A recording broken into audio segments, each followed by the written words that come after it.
Bihar news में स्वागत है आपका दोस्तों। मैं हूं फिर दोस्त गनी और आप देख रहे हैं केडीबी लाइव। दोस्तों आज हो चुका है 21 जनवरी 2025। तो आज की पूरे बिहार की टॉप न्यूज लेकर आए हैं आपके लिए। वीडियो शुरू करने से पहले आपसे एक रिक्वेस्ट है कि अगर आप पहली बार इस चैनल पर आए तो चैनल को सब्सक्राइब करके बेल आइकन को प्रेस कर दीजिए और साथ ही वीडियो को लाइक कर दीजिए, अपने दोस्तों के साथ शेयर भी कीजिए। तो चलिए चलते हैं आज की खबरों की ओर। दोस्तों आज बिहार न्यूज की शुरुआत सबसे पहले करेंगे कि बिहार के पूर्व उप मुख्यमंत्री तेजस्वी यादव ने मुख्यमंत्री नीतीश कुमार पर फिर से बड़ा हमला बोला है। जी आपको बता दूं कि तेजस्वी यादव ने कहा कि बिहार में नीतीश कुमार नहीं बल्कि 3.5 लोग सरकार चला रहे हैं। उन्होंने कहा कि सीएम से भी एक और ऊपर सीएम है, वह सुपर सीएम डी के बॉस है। हालांकि उन्होंने डी के बॉस के नाम का खुलासा करने से परहेज किया। तेजस्वी यादव इतने पर ही नहीं रुके, उन्होंने आगे मुख्यमंत्री नीतीश कुमार का हेल्थ कार्ड जारी किए जाने की मांग कर दी और कहा है कि उम्र के एक पड़ाव पर शारीरिक स्वास्थ्य संबंधित समस्याएं आज ही जाती है। ऐसी समस्याएं नीतीश कुमार के साथ भी है। अब वे सरकार चलाने के लिए फिट नहीं है। नीतीश कुमार अब थक चुके हैं और थके हुए आदमी और रिटायर्ड अधिकारी से बिहार नहीं चलने वाला है। बिहार के लोगों ने उन्हें 20 साल मुख्यमंत्री के रूप में देख लिया। दोस्तों बिहार में आज 21 जनवरी और कल 22 जनवरी को मौसम का हाल कैसा रहेगा हम आपको भी बताएंगे, क्योंकि ये मौसम विभाग ने बताया है। मौसम विभाग ने अपडेट दिया है, जिसका अपडेट लेकर के हम आपके पास आए हैं। अपडेट में बताया गया है कि अगले 48 घंटे तक बिहार के कई भागों में ठंडी तेज हवा चलेगी और ठिठुरन बढ़ेगी। इस दौरान बिहार के 24 जिलों में मध्यम से घने स्तर तक कोहरा छाया रहेगा। इस दौरान लोगों को सतर्क रहने को कहा गया है। जब बिहार मौसम सेवा केंद्र ने कहा कि 22 जनवरी तक सीतामढ़ी, सुपौल, अररिया, किशनगंज, पूर्णिया, कटिहार, भागलपुर, बांका, मुंगेर, खगड़िया, बेगूसराय, लखीसराय, शेखपुरा, नवादा, वैशाली, पटना, जहानाबाद, अरवल, भोजपुर, बक्सर, कैमूर, रोहतास, औरंगाबाद और सीवान जिले में मध्यम से घना कोहरा छाया रहेगा। पटना मौसम विज्ञान केंद्र ने अपने अपडेट में बताया है कि बिहार में 27 जनवरी तक बारिश का कोई भी आसार नहीं है। मौसम विभाग के मुताबिक बिहार में तापमान बढ़ने से ठंड में गिरावट आएगी। आज तापमान बढ़ने से ठंड में गिरावट आएगी, लेकिन पछुआ हवा के कारण सुबह और शाम में कपकपी का दौर रहेगा। इसके अलावा 22 जनवरी यानी कि कल पश्चिमी विक्षोभ के कारण बादल छाया रह सकता है, लेकिन बारिश होने की बिल्कुल भी संभावना नहीं है। आपको बता दूं कि बिहार के लोगों को ठंड ने 2024 में खूब परेशान किया था। फरवरी महीने तक लोगों ने शीतलहर के प्रकोप को झेला था। जनवरी महीने का आखिरी दिन चल रहा है, लेकिन इस बार जनवरी 2025 का इस महीने का आखिरी दिन चल रहा है, जब फिर भी मौसम विभाग से फिलहाल इस तरीके का कोई भी अपडेट नहीं आया है कि लोगों को इस ठंड से कब राहत मिलेगी।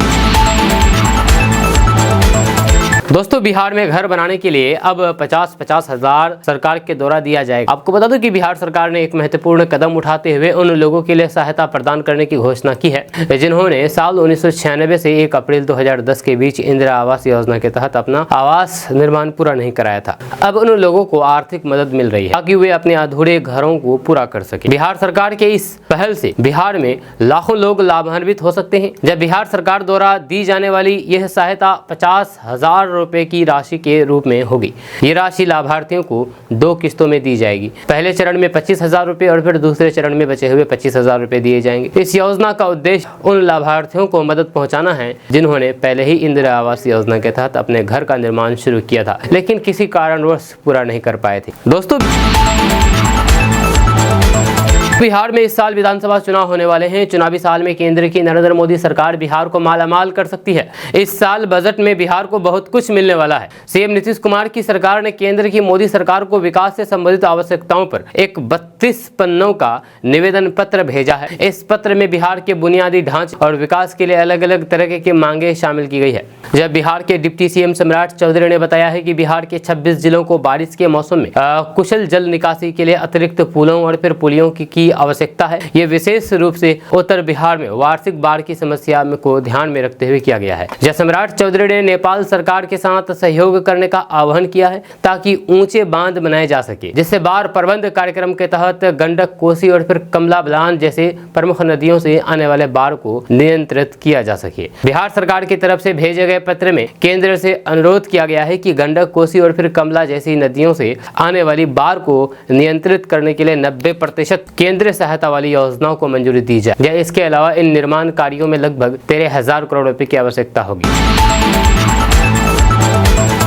दोस्तों बिहार के भागलपुर स्थित Jawaharlal Nehru medical college and hospital में अब ऑपरेशन का संकट खड़ा होने लगा है। बेहोशी की डॉक्टरों की इस कदर कमी हो गई है कि अस्पताल के विभिन्न विभागों में होने वाले ऑपरेशन के दिनों की संख्या में कटौती की जाने लगी है। हालांकि अस्पताल प्रशासन इस स्थिति से जल्द ही निपटने की उम्मीद जताई है और इस मामले को स्वास्थ्य विभाग के आला अधिकारियों के समक्ष रखने का निर्णय लिया है। Jawaharlal Nehru medical college and hospital के एनेस्थीसिया विभाग में एनेस्थेटिक की संख्या 50% से भी अधिक कमी पाई गई है। करीब 7 माह पहले एनेस्थीसिया विभाग में 13 एनेस्थेटिक तैनात किए गए थे, लेकिन आज की तारीख में तक आते आते एनेस्थेटिक की संख्या कम होकर के 6 पर आ गई है, जिससे अब ऑपरेशन पर संकट खड़ा हो गया।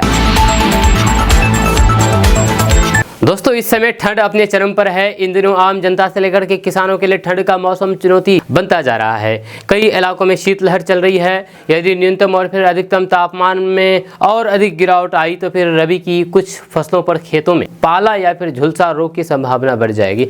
इससे रबी सीजन की उन फसलों को भी नुकसान की संभावना बढ़ जाती है। खेती किसानों के लिहाज से 3 मौसम ज्यादा मायने रखते हैं, सर्दी, गर्मी और बारिश। फसलों के लिए औसत और फिर अनुकूल तापमान अच्छा रहता है। रबी की फसल के लिए अनुकूल तापमान न्यूनतम 10 और फिर अधिकतम 22 डिग्री सेल्सियस रहने पर फसल पर अच्छा असर पड़ता है, जबकि सामान्य से अधिक या फिर सामान्य से कम तापमान रहने पर फसलों पर विपरीत असर पड़ने लगता है। वर्तमान में जो तापमान की स्थिति है वह रबी फसल के लिए अनुकूल है। कृषि विभाग के अनुसार साल 2024-25 में रबी फसल की खेती 97,865 हेक्टेयर में की गई है, जिसमें गेहूं, मक्का, दलहन और फिर तिलहन सहित अन्य फसल भी शामिल है। इसमें मुख्य मक्का की खेती 29,620 हेक्टेयर में बोई गई। वहीं पर गेहूं की खेती 65,044 हेक्टेयर खेतों में अच्छा दान हुआ है।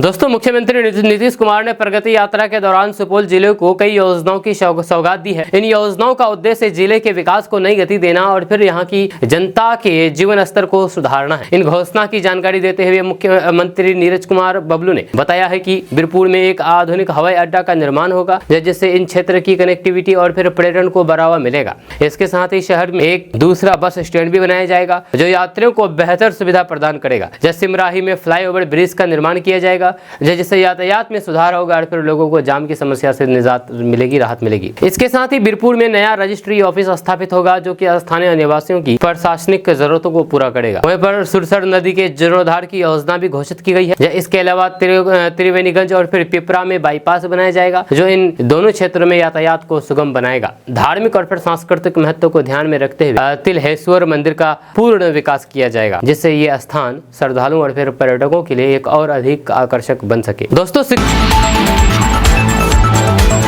दोस्तों शिक्षा न केवल रोजगार और आर्थिक उन्नति का माध्यम है, बल्कि श्रेष्ठ और फिर सभ्य नैतिक समाज के निर्माण का प्रमुख हथियार है। शिक्षित समाज के बिना किसी भी देश या फिर राज्य का विकास संभव नहीं है। इसी को ध्यान में रख करके मुख्यमंत्री नीतीश कुमार ने शिक्षा को राज्य के विकास का केंद्र बिंदु बनाया है। 7 निश्चय योजना के तहत बिहार में स्मार्ट क्लासरूम, इलेक्ट्रॉनिक लाइब्रेरी और डिजिटल लर्निंग सुविधाओं का उपयोग किया जा रहा है। इससे बिहार के छात्रों को आधुनिक शिक्षा का लाभ मिल रहा है। मुख्यमंत्री नीतीश कुमार के नेतृत्व में बिहार सरकार ने शिक्षा के क्षेत्र में असाधारण प्रयास किए हैं, जो कि पूरे देश के लिए एक प्रेरणा बन गई है। मुख्यमंत्री नीतीश कुमार के नेतृत्व में क्वालिटी एजुकेशन के लिए बिहार सरकार सजग है और लगातार कदम उठा रही है। यह देश में शिक्षा पर खर्च करने के मामले में बिहार अव्वल है। यह इस वित्तीय वर्ष 2024-25 में सबसे ज्यादा खर्च शिक्षा पर किया जा रहा है। यह शिक्षा के लिए 52,639 करोड़ रुपए का बजट रखा गया है।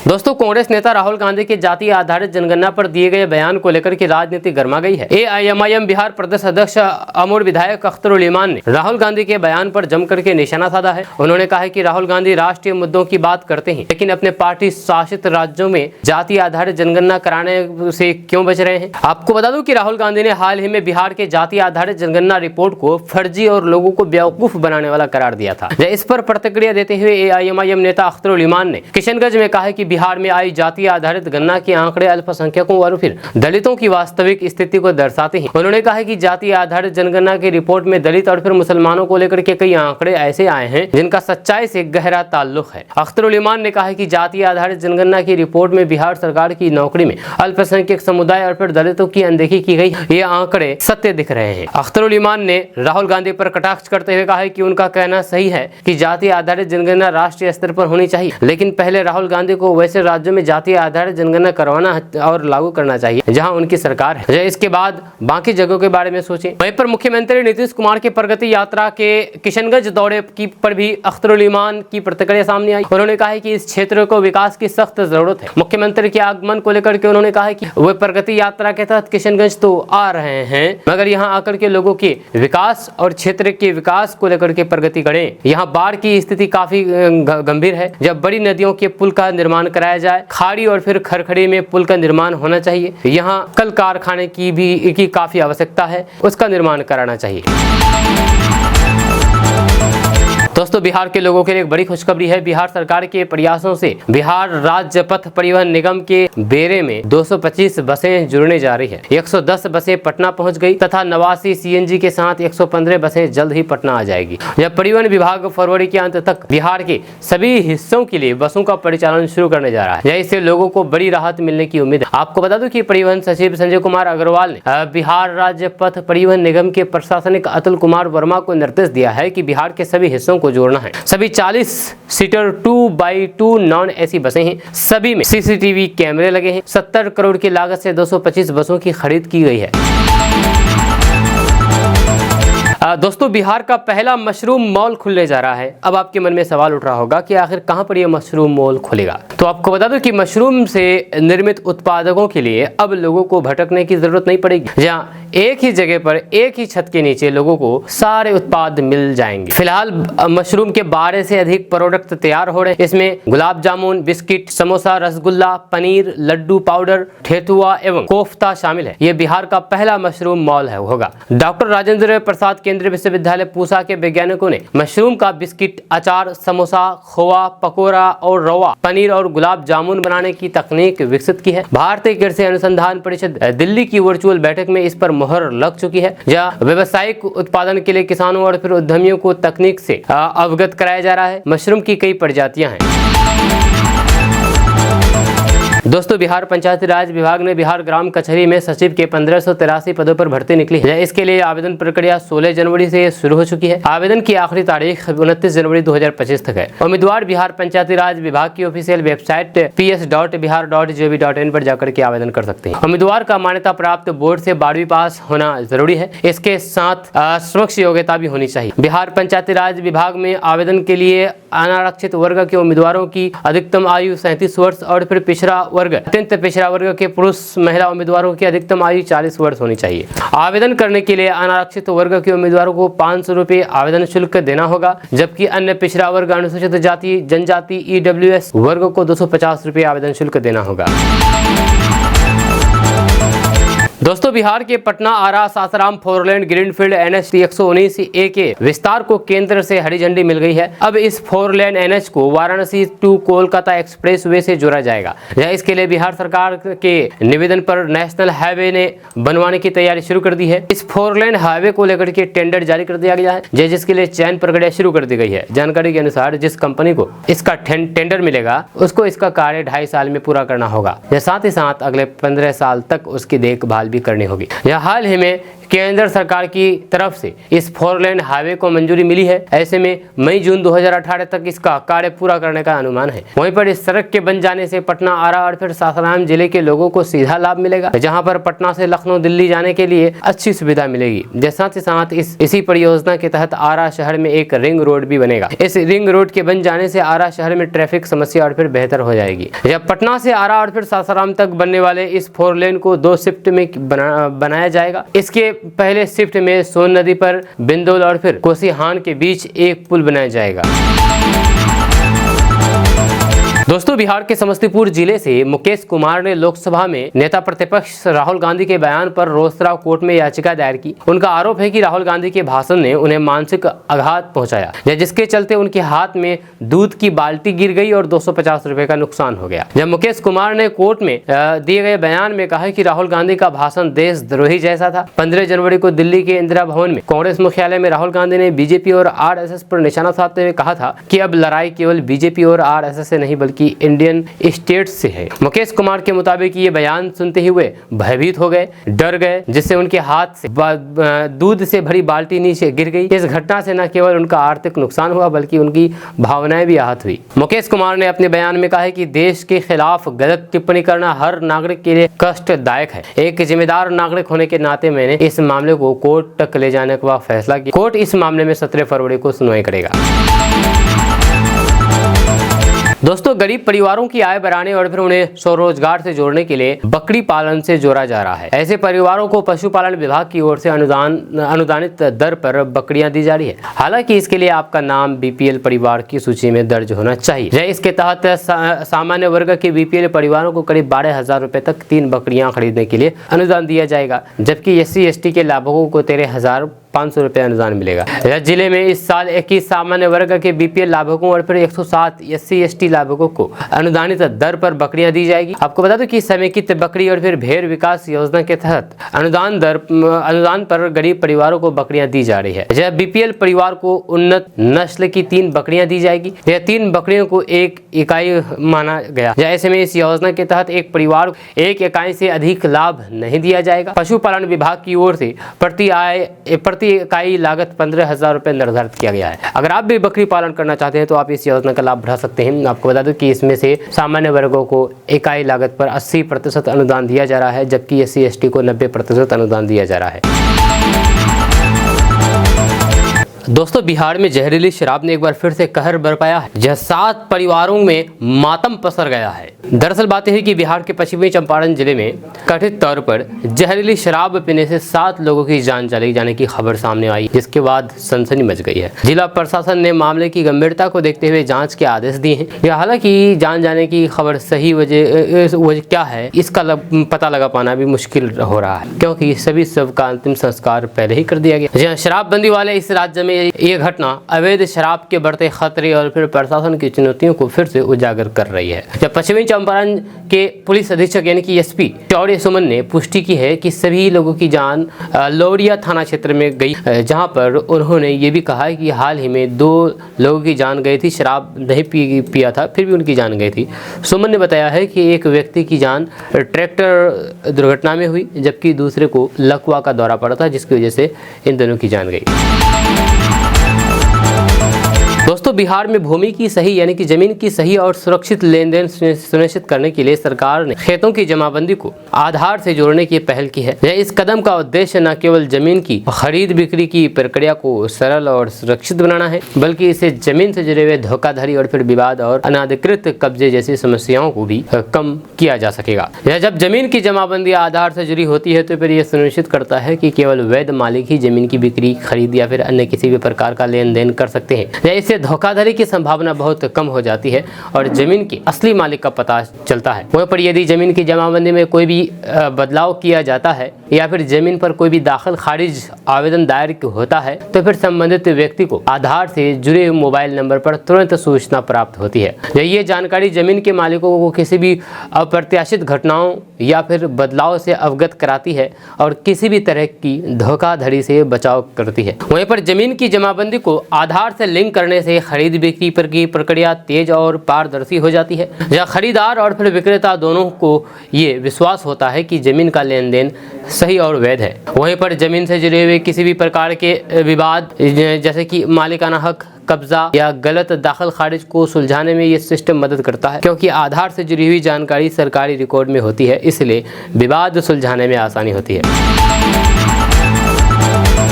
दोस्तों, बिहार वालों की बल्ले बल्ले है। जी हाँ, क्योंकि बिहार में अब 38 गांव में बुलेट ट्रेन दौड़ती हुई नजर आएगी। जमीन मुआवजा को लेकर के भी एक बड़ा अपडेट सामने आ रहा है, तो आइए इसके बारे में हम आपको बताते हैं कि कौन से गांव में बुलेट दौड़ेगी और मुआवजा को लेकर के क्या है अपडेट। दरअसल आप सभी को बता दें कि बिहार वासियों को एक बार फिर से बड़ी सौगात मिलने वाली। दरअसल सरकार की तरफ से फैसला लिया गया है कि बिहार के भोजपुर के 38 गांव से बुलेट ट्रेन गुजरेगी। जी हाँ, दिल्ली से Howrah via Varanasi Bhojpur Patna bullet train की परियोजना योजना पर काम अब तेजी से बढ़ने जा रहा है। आपको बता दूं कि इसी हफ्ते सामाजिक और आर्थिक सर्वेक्षण शुरू हो गया है। सर्वे के दौरान उन गाँव को चिन्हित किया गया जहां से बुलेट ट्रेन गुजरेगी। आपको बता दूं कि हवाई सर्वेक्षण पूरा हो गया है, जिसके बाद जमीनी स्तर पर भी काम शुरू हो गया है। एजेंसी गांव जाकर के लोगों से बातचीत कर रहे हैं, परियोजना की जानकारी देते हुए उनकी सहमति भी ले रहे हैं।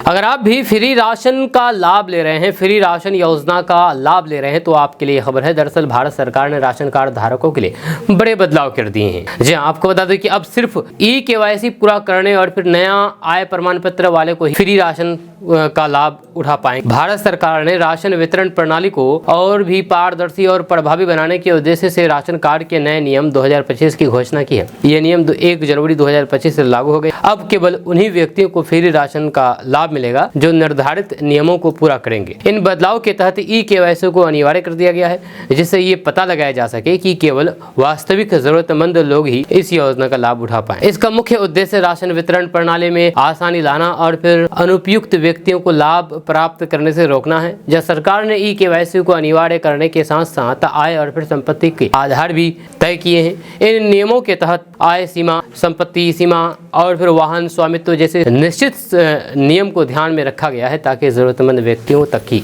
राशन योजना का लाभ पहुंचे। ये नए नियमों के अनुसार शहरी और फिर ग्रामीण क्षेत्रों में अलग अलग आय और फिर संपत्ति सीमा निर्धारित की गई है। जैसे शहरी क्षेत्र में आय सीमा 3 लाख प्रति वर्ष, ग्रामीण क्षेत्र में आय सीमा 2 लाख प्रति वर्ष। इसके अलावा शहरी क्षेत्र में 100 वर्ग मीटर से बड़े फ्लैट के मालिक या फिर ग्रामीण क्षेत्र में 100 वर्ग मीटर से बड़े प्लॉट है, तो जिसके पास है तो उसको इस फ्री राशन का लाभ नहीं मिलेगा।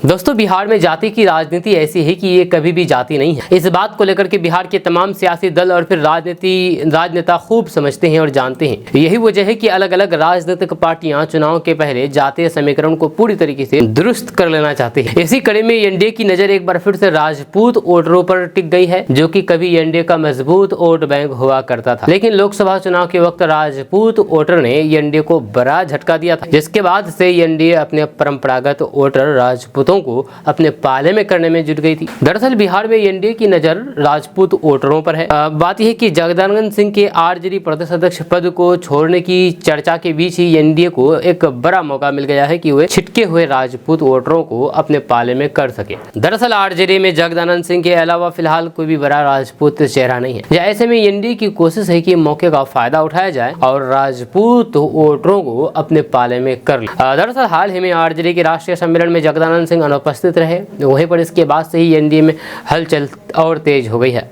दरअसल जगदानंद सिंह के अलावा अब आरजेडी में कोई भी दमदार राजपूत नेता नहीं रह गया है। ऐसे में राजपूत वोटर पर एनडीए की नजर पड़ गई है। इसकी झलक जेडीयू एमएलसी संजय सिंह के आवास पर आयोजित महाराणा प्रताप की पुण्यतिथि कार्यक्रम के दौरान भी देखने को मिली। इस कार्यक्रम के दौरान कई राजपूत नेता एक साथ एक मंच पर नजर आए। इस कार्यक्रम में मुख्यमंत्री नीतीश कुमार भी पहुंचे थे। मंच से राजपूत समाज को मैसेज देने की कोशिश की गई कि जैसे महाराणा प्रताप तमाम जाति और धर्मों को लेकर के चलते थे, वैसे नीतीश कुमार भी हैं। दोस्तों, बिहार में पेट्रोल डीजल के दाम बढ़ने से परेशान लोगों को बड़ी राहत मिली है। दरअसल बिहार के कई जिलों में पेट्रोल डीजल की कीमतों में काफी गिरावट आई है। इसका नया रेट अब जारी कर दिया गया है। जानकारी के अनुसार पटना में पेट्रोल 88 पैसे सस्ता हो गया है, तो वहीं पर डीजल में 83 पैसे की कमी आई है। अब पटना में पेट्रोल 105 रुपए प्रति लीटर और डीजल 92 रुपए प्रति लीटर मिल रहा है। इससे पहले राजधानी पटना में पेट्रोल 106 रुपए 11 पैसे और डीजल 92 पैसे प्रति लीटर मिल रहा था।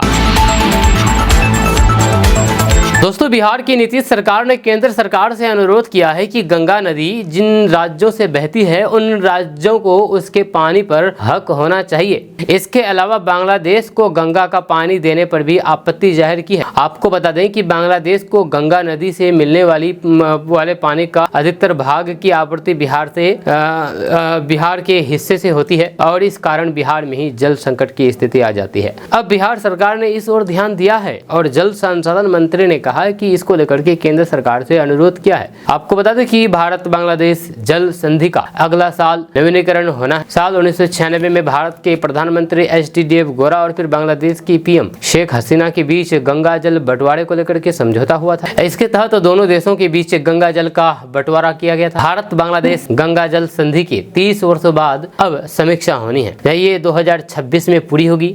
इस साल समस्या के बिंदु पर चर्चा शुरू हो गई है और जल्द ही दोनों देशों में तकनीकी वार्ता शुरू होने वाली है। बिहार के जल संसाधन मंत्री विजय कुमार चौधरी ने कहा कि हम लोग शुरू से 1996 के समझौते की समीक्षा की मांग कर रहे हैं। हमारा मानना है कि इस समझौते को अंतिम रूप देने से पहले हमारी राय नहीं ली गई। समझौते में बिहार की अपेक्षा की गई। विरोध का बड़ा कारण फरक्का बैराज भी है। जल संसाधन मंत्री ने कहा है कि फरक्का बैराज के कारण संपूर्ण बिहार में गाद की समस्या बढ़ती जा रही है। इससे बाढ़ की स्थिति भी विकराल हो रही है। ये चूंकि समझौते की समीक्षा का समय आ गया है, इसलिए हम लोग चाहते हैं कि बिहार की आवश्यकताओं और फिर गाद की समस्याओं को देखते हुए समझौते पर पूर्ण विचार किया जाए।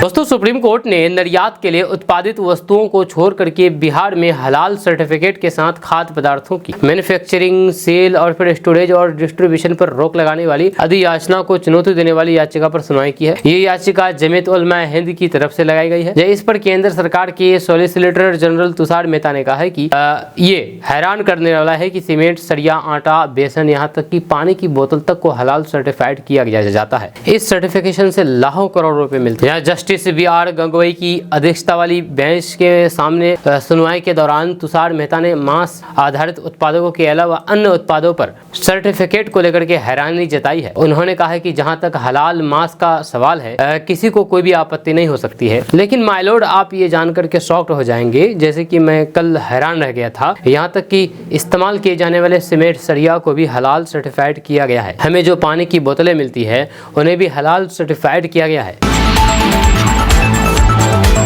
बिहार में सबसे बड़ा तालाब बनने वाला है। बिहार की एक जगह है, वो है दरभंगा। दरभंगा की एक जगह में बिहार का सबसे बड़ा तालाब बनेगा। यहाँ पर 156 एकड़ में तालाब का निर्माण किया जाएगा, जिसमें खर्च करीब 75 करोड़ रुपए आएंगे। आपको बता दूं कि दरभंगा में 3 ऐतिहासिक तालाब, हराही, दिघी और गंगा सागर का संगम होगा। इससे ये प्रदेश की यानी कि बिहार के सबसे बड़े तालाब के रूप में सामने आएगा, जो कि 156 एकड़ में होगा। यहाँ उत्तराखंड के नैनीताल झील की तरह पर्यटकों के लिए सुविधाएं विकसित होगी। इससे रोजगार के साथ पर्यटन को बढ़ावा मिलेगा। इसकी DPR तैयार हो चुकी है। पूरा काम बुडको कराएगा। दरभंगा शहर में एक पंक्ति में हरारी, दिघी और फिर गंगा सागर तालाब है। क्षेत्रफल के मामले में सबसे बड़ा दिघी तालाब है। इसका रकबा 112 बीघा 10 कट्ठा है। इसके ठीक उत्तर हराही तालाब का रकबा 62 बीघा 10 कट्ठा है।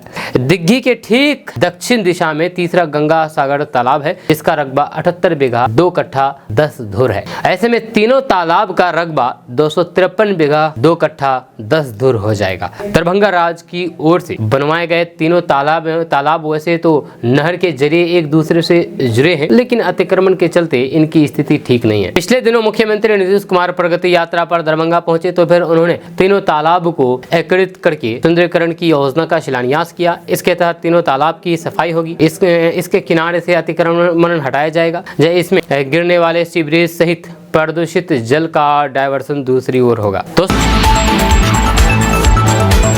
तो पावर स्टार के नाम से मशहूर पवन सिंह की पत्नी ज्योति सिंह बिहार विधानसभा चुनाव में उतरेंगी। इसका ऐलान उन्होंने कुछ रोज पहले ही किया था। हालांकि किस सीट से वे दावेदारी पेश करेंगी, इस पर निर्णय अभी नहीं लिया गया है। जी हाँ, इस बीच उन्होंने मीडिया से बातचीत करने के दौरान प्रधानमंत्री नरेंद्र मोदी और बिहार के मुख्यमंत्री नीतीश कुमार की जमकर के तारीफ भी की है। इसके बाद से बिहार की सियासी फिजाओं में ये बात तैर रही है कि क्या वे एनडीए में शामिल होने जा रही है। आपको बता दूं कि प्रधानमंत्री नरेंद्र मोदी की तारीफ में ज्योति सिंह ने कहा कि उन्होंने देश के लिए जो काम किया है उतना शायद ही कोई और पीएम देश के लिए कर पाए। आज भारत की धमक विश्व भर में बड़ी है। सीएम नीतीश कुमार की तारीफ में ज्योति ने कहा कि बिहार की महिलाओं के लिए उन्होंने प्रेरणादायक काम किया है। महिलाएं अब नौकरी, राजनीति और हर क्षेत्र में अपने पैरों पर खड़ी हो रही है। आज मैं रात में भी बेफिक्र होकर के अपने घर जा सकती हूँ। ये सब मुख्यमंत्री के कामों का ही नतीजा है। पहले के समय में महिलाएं रात में बाहर निकलने से डरती थी, ज्योति सिंह इन दिनों विधानसभा चुनाव की तैयारी को लेकर के रोहतास जिले के दौरे पर हैं। यहाँ पर पत्रकारों ने जब उनसे पूछा है कि आप किस सीट से चुनाव लड़ेंगी, उन्होंने कहा है कि जनता जहां से आशीर्वाद देगी मैं वहां से चुनाव लड़ेंगी। उन्होंने ये भी कहा कि किसी पार्टी से सिंबल नहीं मिलने पर निर्दलीय भी चुनाव लड़ने की तैयारी चल रही है। आपको बता दें कि 2024 के लोकसभा चुनाव में पवन सिंह को बीजेपी ने आसनसोल से टिकट दिया था। टिकट मिलने के बाद उन्होंने गाने पर विवाद हो गया और फिर इसके बाद काराकाट से निर्दलीय उम्मीदवार के रूप में चुनाव लड़ा और वे हार गए। दोस्तों, बिहार में जमीन दाखिल खारिज सहित 7 सेवाएं आसान हो गई है। आपको बता दूं कि बिहार सरकार के राजस्व एवं भूमि सुधार विभाग ने बिहार भूमि से संबंधित सेवाओं को सरल और सुविधाजनक बनाने के लिए एक महत्वपूर्ण पहल की। ताजा रिपोर्ट्स के मुताबिक बिहार के लोग वसुधा केंद्र के माध्यम से 7 विभिन्न भूमि सेवाओं का लाभ उठा सकते हैं, जिससे उन्हें सरकारी दफ्तरों के चक्कर लगाने से मुक्ति मिलेगी और समय की भी बचत होगी। जी आपको बता दूं कि अब बिहार के नागरिक वसुधा केंद्र पर प्रति जमाबंदी केवल 10 रुपए के शुल्क पर पंजी 2 देख सकते हैं। इससे जमीन रिकॉर्ड को आसानी से देखा जा सकता है। वहीं पर लगान भुगतान की सुविधा, जी हाँ, वसुधा केंद्र पर अब आप पंजी 2 देखने के साथ साथ लगान भी जमा कर सकते हैं। इसके लिए आपको प्रति जमाबंदी 20 रुपए और भुगते लगान की राशि का भुगतान करना होगा। वहीं पर दाखिल खारिज यानी कि म्यूटेशन की सुविधा, वसुधा केंद्र पर अब आप दाखिल खारिज यानी कि म्यूटेशन के लिए आवेदन कर सकते हैं। इसके लिए 40 रुपए GST टैक्स अतिरिक्त और फिर 1.5 रुपए प्रति पेज स्कैनिंग शुल्क देना होगा। वहीं पर परिमार्जन के लिए ऑनलाइन आवेदन, जी हाँ, जमीन रिकॉर्ड में किसी भी प्रकार के सुधार के लिए भी वसुधा केंद्र से ऑनलाइन आवेदन किया जा सकता है। इसके लिए 30 रुपए प्रति आवेदन और फिर 1.5 रुपए प्रति पृष्ठ स्कैनिंग शुल्क लिया जाएगा। वहीं पर SMS अलर्ट सुविधा के लिए ऑनलाइन आवेदन, जमीन से संबंधित जानकारी के लिए SMS अलर्ट प्राप्त करने के लिए भी वसुधा केंद्र पर ऑनलाइन आवेदन किया जा सकता है। इसके लिए आपको 10 रुपए प्रति आवेदन GST कर के अतिरिक्त का भुगतान करना होगा। वहीं पर जमीन स्वामित्व प्रमाण पत्र प्राप्त करने की सुविधा, जी हाँ, जमीन स्वामित्व प्रमाण पत्र प्राप्त करने के लिए भी अब वसुधा केंद्र से ऑनलाइन आवेदन किया जा सकता है। इसके लिए आपको 15 रुपए प्रति आवेदन का और फिर 1.5 रुपए प्रति पृष्ठ स्कैनिंग शुल्क देना होगा। वहीं पर भूमि मापी के लिए ऑनलाइन आवेदन, यदि आपको अपनी जमीन का माप लेना है तो वसुधा केंद्र से ऑनलाइन आवेदन किया जा सकता है। इसके लिए 40 रुपए प्रति आवेदन और फिर 1.5 रुपए प्रति पृष्ठ स्कैनिंग शुल्क लगेगा।